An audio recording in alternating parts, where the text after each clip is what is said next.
Today is Wednesday, November 28th, and this is Tom Media's News in 90. I'm Matthew Curry. Republican U.S. Senator Cindy Hyde-Smith won the last U.S. Senator runoff election in Mississippi Tuesday over Democrat challenger Mike Espy, becoming the first woman U.S. Senator from the state. Smith was heard in a video recording with a racist statement to a supporter earlier this month by stating, quote, "If he invited me to a public hanging, I would be in the front row," unquote. Following the win, Republicans will hold 53 seats to the Democrats' 47 in the Senate in January and will also set a new record for most women serving in the Senate with 24. Thousands of teens at a migrant detention camp in Tornillo, Texas could be at risk after the Trump administration waived fingerprint checks for their caregivers and short-staffed mental health workers. According to a Health and Human Services inspector, over 2,000 staffers were submitted to background checks conducted by a private contractor that has less access to comprehensive data.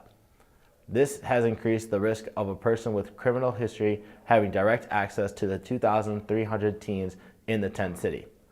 Oregon Senator Ron Wyden stated that overriding background checks is, quote, "absolutely appalling," unquote, and called for the immediate shutdown of the shelter. Russian border guards fired on 3 Ukrainian ships Sunday, seizing the ships and their 24 crew members. Ukraine insists its vessels were operating in line with international maritime rules, while Russia says they had failed to get permission to pass through a Russian-controlled area.